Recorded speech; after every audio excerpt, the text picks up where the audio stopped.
This perspective does not place divine agency in contrast with human agency, recognizing both as acting on different ontological planes.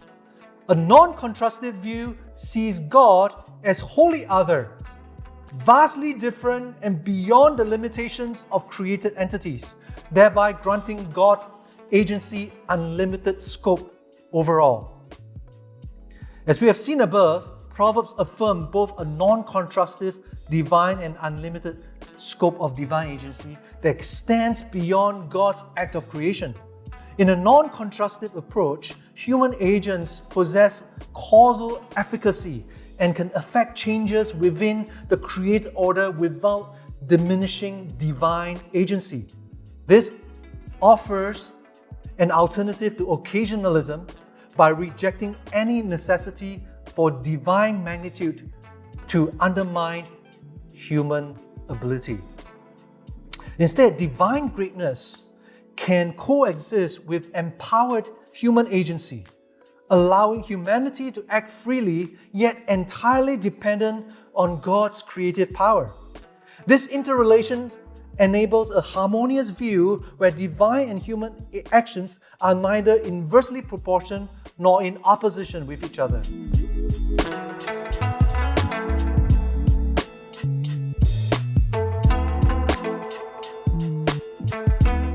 In the history of Old Testament wisdom scholarship, a typical view on the relationship between divine and human agency in the Book of Proverbs can be summed up by the following dictum: whenever humans act, God does not act. Otherwise, it will not be considered genuine human actions. In other words, human and divine agency is perceived as incompatible or competitive. On the one hand, scholars attribute to proverbial wisdom a fundamental belief in a human ability to exercise mastery over creation that is independent of divine influence. For example, Walter Zimmerli, whom Stuart Weeks called the fairy godparent who ushered wisdom literature into the ball of Old Testament scholarship in the mid to late 20th century, contends that wisdom is essentially an anthropocentric and eudaimonistic enterprise in which humanity's dependence on God plays no role at all at the point of origin of self-understanding. In the same vein, Walter Brueggemann asserts that the worldview of wisdom literature advocates a trust in human potential to master the world, since wisdom accentuates the authority of human experience over and against any appeal to divine authority, and exalts the importance of human responsibility within a creation order that is bereft of divine intervention. Old Testament wisdom feels the lacuna of biblical faith with an optimistic and exalted view of human nature, since wisdom portrays humanity as both the trusted creature and the enthroned creature. Accordingly, if human beings are indeed the crown of creation, then the crowning of human agency necessarily leads to a frowning upon divine agency. On the other hand, other scholars construe Old Testament wisdom as shifting from an anthropocentric to a theocentric focus. According to Rylas Darm, the early form of Israelite wisdom is secular, focused on human affairs, and optimistic about human ability to grasp and navigate through reality. Late Israelite wisdom, however, is marked by a theocentric focus on divine initiative and grace, with an attendant skepticism and despair towards humanistic wisdom. Thus, late wisdom aims to foster one's trust in God, not in human ability. Furthermore, form-critical approaches hypothesize that the proverbial material evolved from an older collection of pithy secular sayings to include longer theological wisdom in the later stage. There appears to be some form of Yahwistic reinterpretation of early secular sayings within Proverbs, which was intended as a theological corrective against the humanistic strand of Israelite wisdom. The net result of such a developmental view is to relegate human agency to a lower rank of Israelite wisdom. God's agency can only come to the fore when human agency recedes to the background. So whether one prioritizes human or divine agency in proverbial wisdom, it is clear that both agencies are perceived as incompatible. Even the mediating position of German scholar Gerhard von Rath's dialectical approach to the divine-human relationship could not wrest one from viewing both agencies as essentially incompatible. In this paper, I will argue for a concurrentist account of divine and human agency based on Proverbs' theology of creation. Concurrentism differs from both deism and occasionalism. For the deist, human agency is genuine only when the divine recedes to non-interventionism. For the occasionalist, however, divine agency is genuine only when human agency is reduced to a mere proxy for divine agency. Concurrentism, however, affirms divine and human agencies cooperatively produce effects with both wholly, not partially, contributing according to their distinct natures. Concurrentism then hinges on a particular understanding of creation theology in which God, the Creator, plays a central role in the creation of human agents. Creation theology or Creator's theology. Walter Zimmerli coined his famous adage, "Wisdom thinks resolutely within the framework of a theology of creation." However, Zimmerli's theology of creation functions primarily as a warrant for his anthropocentric, eudaimonistic understanding of wisdom that is bereft of divine influence in order to support human autonomy. In addition, Klaus Koch promoted a mechanistic act-consequence nexus within the creation order of Proverbs, in which divine agency is limited to the initial act of creation. This concept of creation order paves the way for the scholarly tendency to introduce what Roland Murphy calls a buffer zone of order that comes between the sage and the Lord. Hence, even if the divine agency is acknowledged as having a place in proverbial wisdom, that agency is perceived as limited to the initial stage of creation. Specifically, the notion of divine intervention is denied. Creation theology, thus construed, renders creation and its order as a subject and relegates the Creator to the periphery. In reassessing the nature of creation theology in Proverbs, Stuart Weeks saliently states that it is problematic to speak of a creation theology in wisdom literature. It is much less difficult to speak of a creator theology which is intrinsic to its character. Several scholars have strongly criticized the Kochian notion of a mechanistic creation order for marginalizing Yahweh's agency. Notably, Leonard Bostrom rightly contends that agency, both human and divine, and responsibility, rather than a mechanistic function of impersonal forces, is the basis of Proverbs' view of causality. Furthermore, Zoltan Schwab argues that Proverbs is not so much creation-centric or anthropocentric as it is theocentric. From Proverbs 2:1-5, Schwab points out that Proverbs surprisingly projects the fear and the knowledge of God as the result of pursuing wisdom. Accordingly, when Proverbs asserts that the fear of the knowledge of God is the telos of the pursuit of wisdom, God is made the highest end of Proverbs. Schwab's exegesis comports with the explicit claim of Proverbs 1:7 and 9:10 that wisdom is founded on the fear of Yahweh. Thus, Yahweh stands at both the beginning and the end of wisdom. In short, it is warranted that we begin our investigation of the theology of creation in Proverbs in terms of a creator-creation relationship. Yahweh's transcendence and unlimited agency as creator in Proverbs. The concept of God is built in the Proverbs as the transcendent and sovereign creator undergirds its view of an unlimited divine agency. Johannes Fichtner and Bostrom underscore Yahweh as both the world's creator and sovereign agent. Fichtner speaks of divine transcendence as self-evidently presumed, since it served as the basis for divine retribution and justice in Proverbs. It is noteworthy that references to Yahweh as a creator are ensconced within two passages that exalt wisdom, Proverbs 3:13-20 and 8:1-36.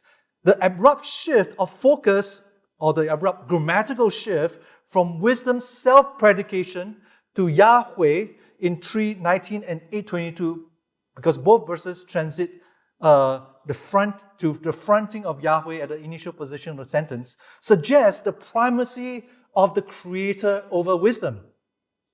Wisdom's exalted status in creation has resulted in hypotheses that Lady Wisdom is also a deity of some sort. However, while personified wisdom was co-present with Yahweh during creation, Proverbs 8:27-30, the text is clear that Yahweh alone is the creator of all things. As creator, Yahweh stands outside of creation. Klaus Westermann explains, all being, like all that exists, is created. Was God an ends being, even the highest, then he would be created, not creator. Where being and existence are no longer identical with being created, God is no longer the creator as the Bible understands this word. That Proverbs appear to eschew anthropomorphic depictions of God, especially in the creation accounts, Proverbs 3 and 8, further underscores the transcendence of God. As creator, Yahweh transcends all creaturely categories. Though the characteristics of divine sovereignty, transcendence, omnipotence, and omniscience are not unique to Israelite wisdom, but are also present in Egyptian wisdom, I would put an inverted comma, the monotheism of Yahwistic faith provides the basis for the radical transcendence of Yahweh. Regardless of whether the term monotheism is appropriate to describe Yahwism, Yahweh alone is perceived as the wholly other in the worldview of Proverbs. As Yehiel Kaufman has argued, the uniqueness of Israel's monotheism is not so much the concept of God as creator, eternal, benign, or even all-powerful, since these are common notions found in other ancient religions, but that Yahweh is the source of all beings, not subject to a cosmic order and not emergent from a pre-existent realm, a God free of limitations of magic and mythology. Yahweh is the wholly other, the one distinct from his creation. Divine omniscience and agency. While Proverbs 3 and 8 emphasizes Yahweh as the creator of the world, in the sentence literature of Proverbs 10-29, the accent falls on Yahweh as a creator of humanity. Proverbs 14:31, 17:5, 22:2. In these passages, divine transcendence is manifest in Yahweh's total awareness of human affairs. Divine omniscience transcends time and space. For before the eyes of Yahweh are the ways of man, and all his path he, Yahweh, is evaluating. Proverbs 5:21. In every place are the eyes of Yahweh, keeping watch of evil and the good. 15:3. The human heart is laid bare before Yahweh's scrutinizing omniscience. 15:11. And his assessment of the human heart is more accurate than the self-evaluation of humans. 16:2, 21:2. Divine omniscience, then, is the basis for divine retribution. That is God's righteous intervention into the affairs of the human world. That Yahweh can perceive and evaluate the human heart ensures that He can and will recompense each one according to his work. 24:12. Divine omniscience also safeguards knowledge by subverting the words of the treacherous. Furthermore, although divine transcendence is stated without any contrast to or comparison with human beings in individual passages, we can observe the differences between the limits of human agency and the boundlessness of divine agency. Human can mistakenly evaluate their paths, as I mentioned before, and their own hearts. But Yahweh's knowledge of everything human is in-depth and precise. 5:21, 15:3, 11. Human planning, while valid and necessary, is nevertheless subject to God's rule and determination. 16:1, 19:21. We'll look at these verses more later on. Bostrom states it well. The contrast between God and man is so profound that one may say that they belong to different worlds. Man exists within the limits of this world, while the Lord does not appear to be bound by its limitation. God belongs to a reality separate from and unknown to man at the same time as He is actively involved in the world of man. In addition, Proverbs does not distinguish between transcendence and immanence, but perceives both as integral to Yahweh as the Creator. Divine transcendence and the Creator's agency in human affairs are inextricably tied together. As the transcendent Creator, Yahweh has a freedom and power to affect human beings. In this sense, His creative and interventive agency moves unhindered within human agents. In Proverbs, Yahweh's creation of human faculties undergirds the freedom and responsibility of human agents. And it is the basis also for the unhindered flow of divine agency within human agents. Divine transcendence and human faculties. As the transcendent Creator, Yahweh is the maker of the faculties of knowledge and learning. The hearing ear and the seeing eye, Yahweh is the maker of them both. Proverbs 20:12. In Proverbs, both sight and hearings are faculties of knowing and learning as seen from their frequent juxtaposition with the words of knowing and learning. Proverbs 1:5, 4:1, 6:6, 7:7, and so on. According to Proverbs theology, the human senses pertaining to knowledge acquisition are owed to the Creator's agency. In the Old Testament, the divine ability to create human senses underscore marked contrast between the limitless divine agency and the limitations of human agency. As Yael Abraham points out, this contrast is exemplified by the inability of human beings to vivify human senses in religious iconography. The characterizations of idols as the work of human hands often accompanies disparaging remarks on the non-functional sensory organs of pagan idols. Deuteronomy 4:28, Psalm 115, verse 4, 7, and so on. Psalm 115, verse 2 to 8 then highlights the contrast between Yahweh's freedom to do whatever He pleases and the inanimate idols, which is the works of human hands. The idols have merely the appearance of sense organs, but are devoid of life and vitality. From another perspective, Isaiah 44:9 to 20 sneers at the folly of idol makers. The idol makers are senseless. They neither see nor hear. 44 verse 9. To think that they can fashion a God who truly sees and knows. Isaiah 40:27. In short, human beings cannot create functional senses. Creating human senses, particularly the sense of knowing, is solely a divine ability.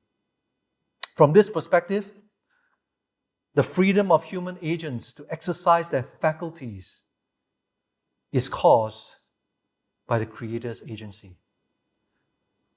Moreover, Yahweh's agency over human faculty is not limited to the initial stage of creation, but goes beyond to sustain human function. In Proverbs 29:13, Yahweh gives light to the eyes of both the poor and his oppressor. The metaphor of brightened eyes connotes the continual sustenance, not just the idea of initial creation. When Jonathan ate the honey in the honeycomb, his eyes were brightened. He was in a revitalized state in contrast with the prior condition of being faint. The honey revitalized Jonathan's life. So this reading comports with Psalm 13:3, use of hierane, which refers more to the sustenance or revitalization of life than to the creation of life. Similarly, the concept of revitalization is clear from Psalm 19, verse 8. The commandment of the Lord is pure, enlightening the eyes.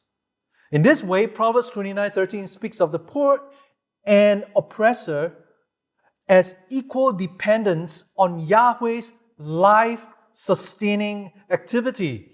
In addition, the connection between the metaphor of brightened eyes with the rejoicing of the heart in Proverbs 15:30 and Psalm 19:9 suggests that the metaphor is not merely about living, but also a normal means of flourishing, experiencing, and enjoying life.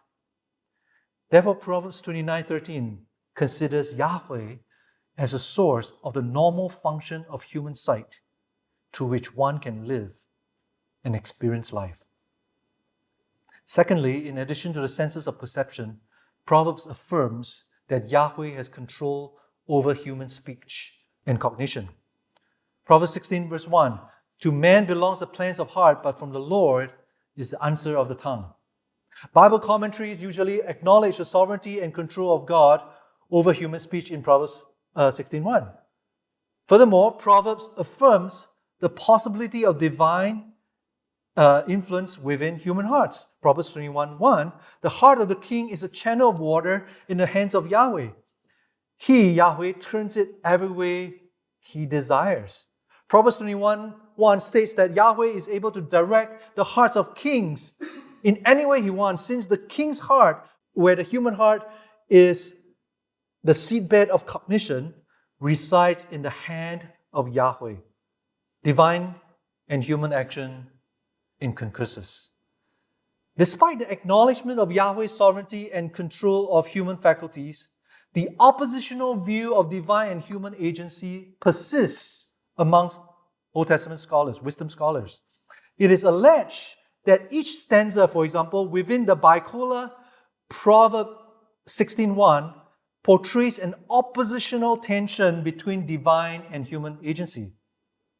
The Yahwistic saying of Proverbs 16:9, 33 and 21:31 also join in the list of passages regarded as possessing such a tension. 16 verse 9 says, the heart of man plans his way, but Yahweh establishes his steps. 16:33, the Lord is cast into the lap, but the whole decision of it is from the Lord.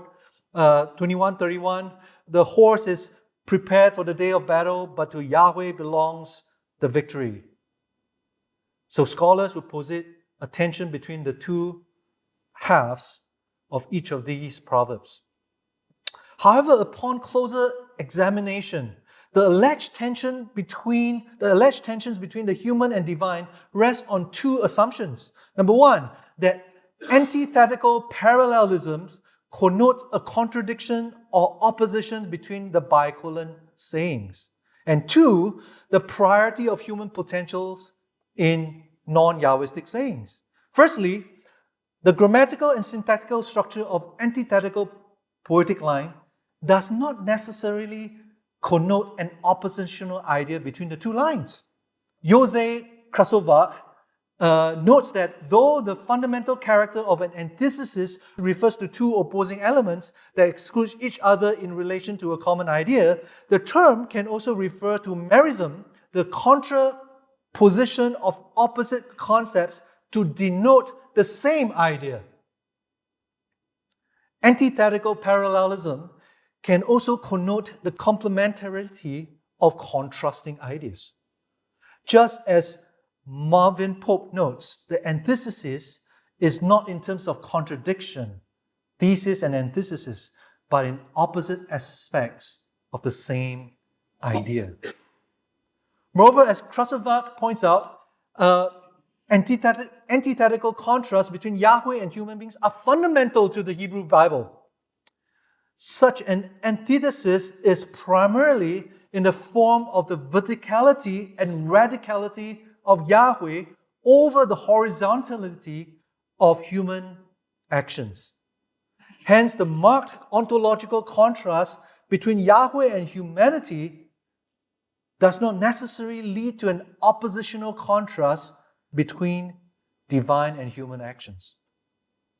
Secondly, there is said to be a tension between divine and human actions in proverbial aphorism when it is evaluated against other passages that speak of unbridled human potential.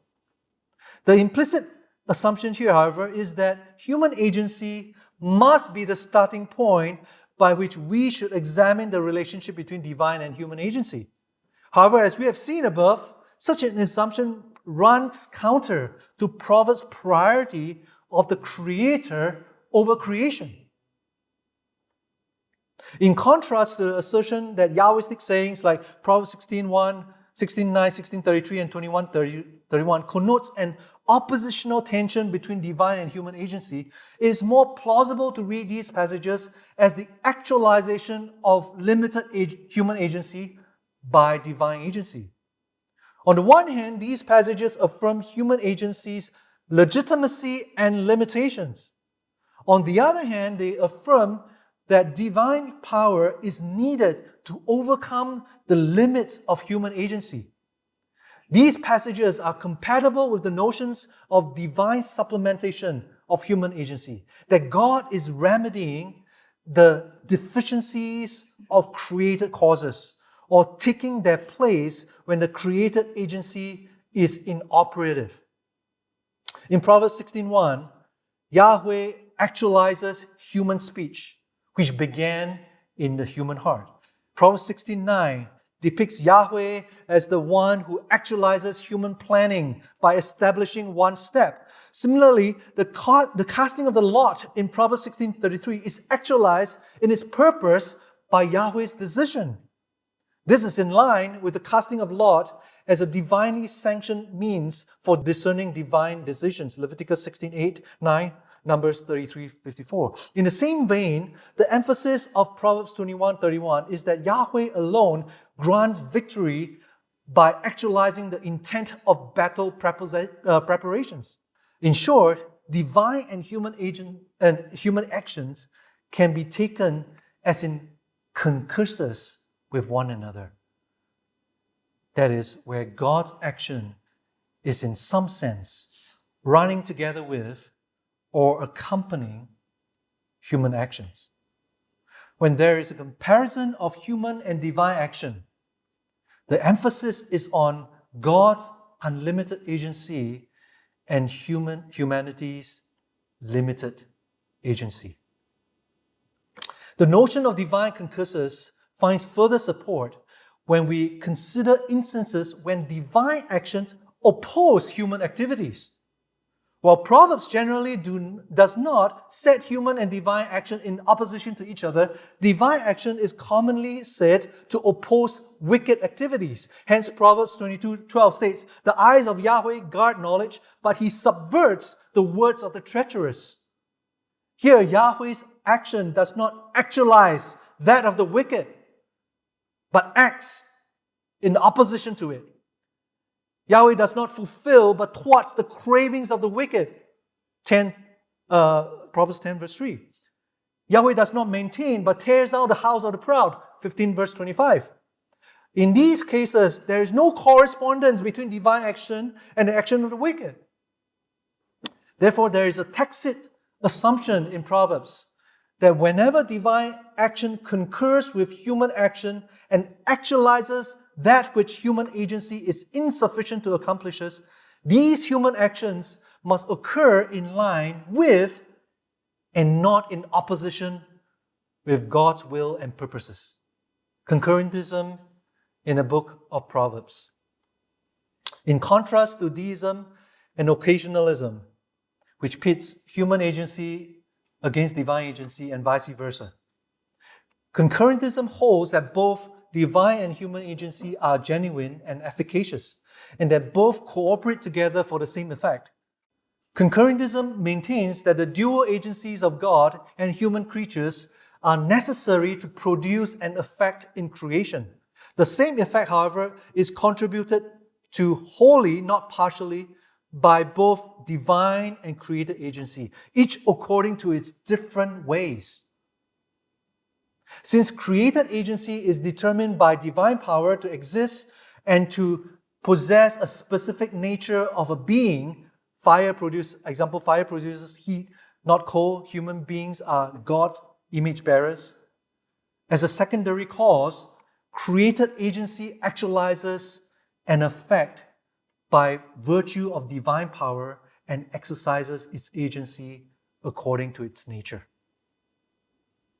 The core argument in this paper here hinges on reconciling divine and human agency through what theologian Catherine Tanner termed a non-contrastive understanding of divine transcendence.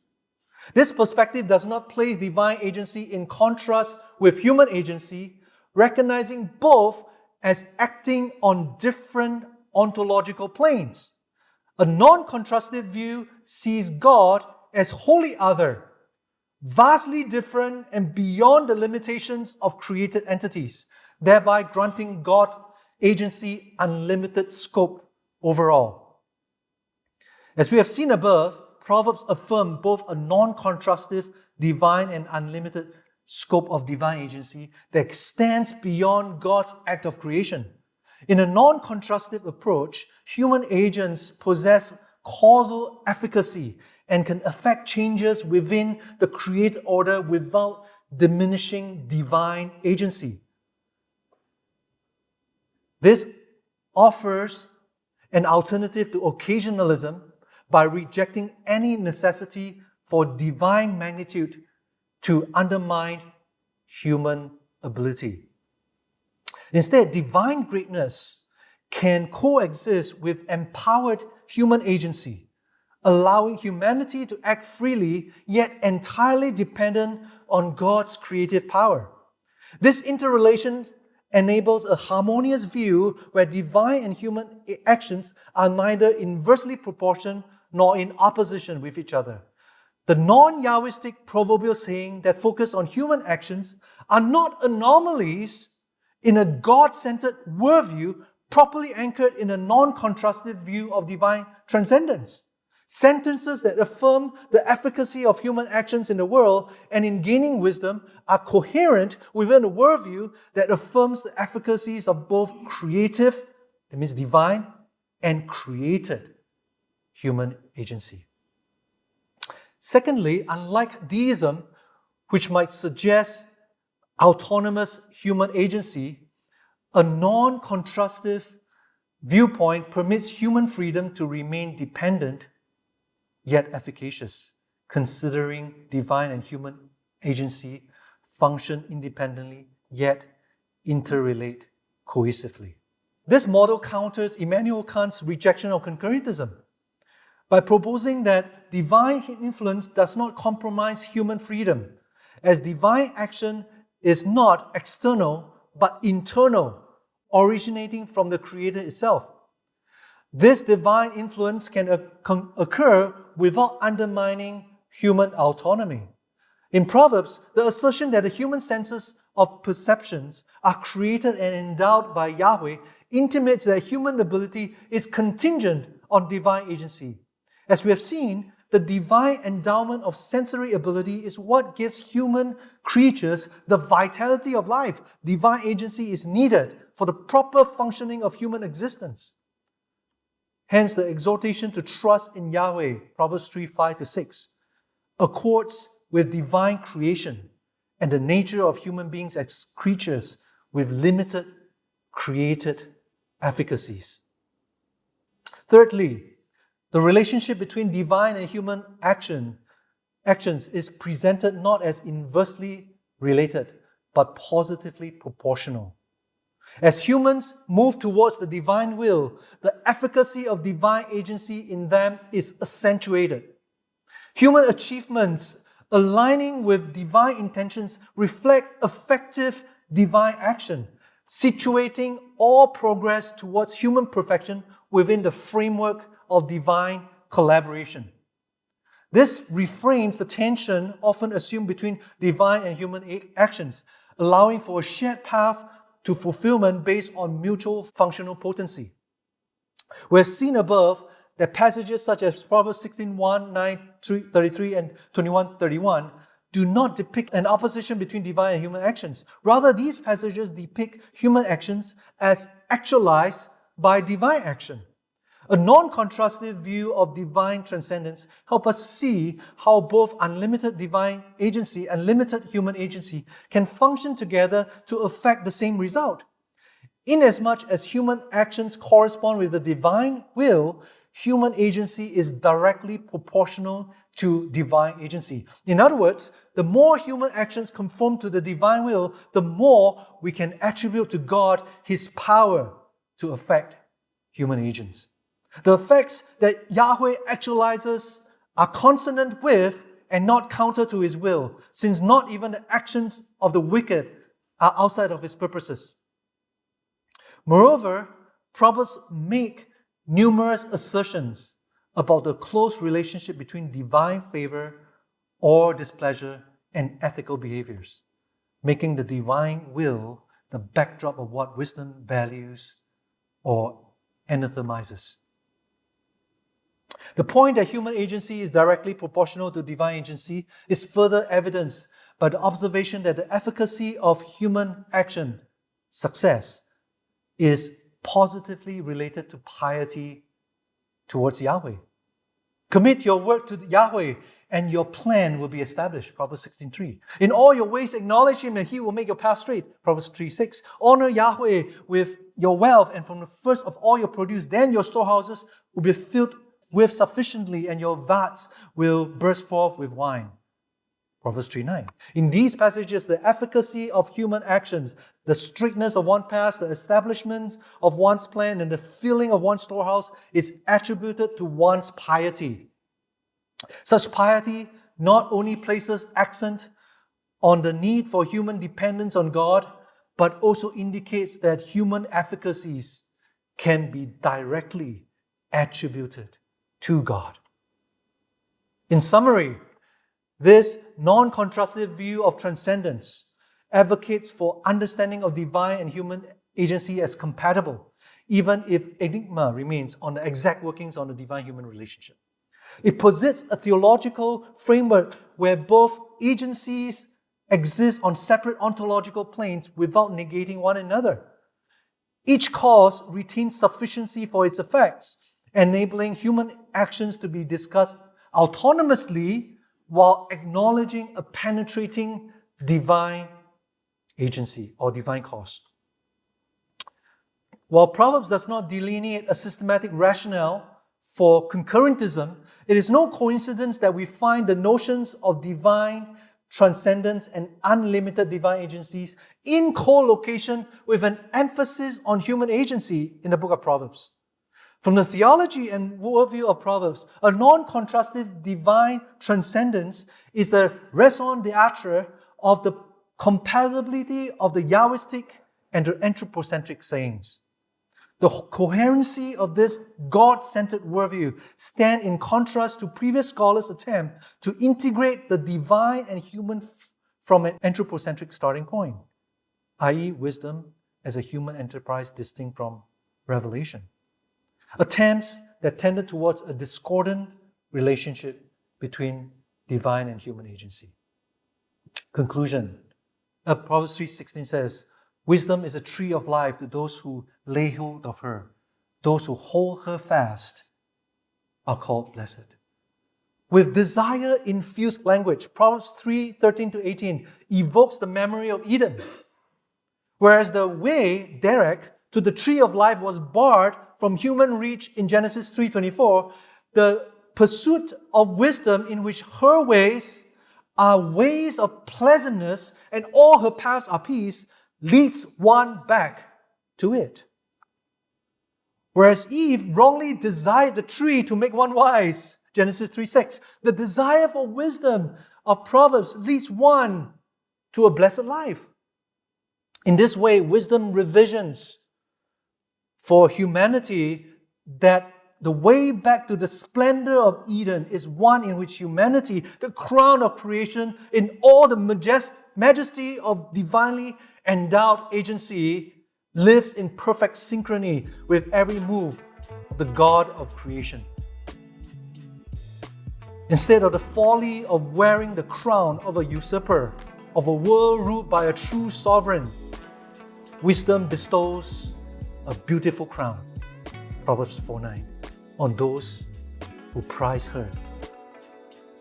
Let us heed wisdom's call, because wisdom shall be vindicated by her deeds.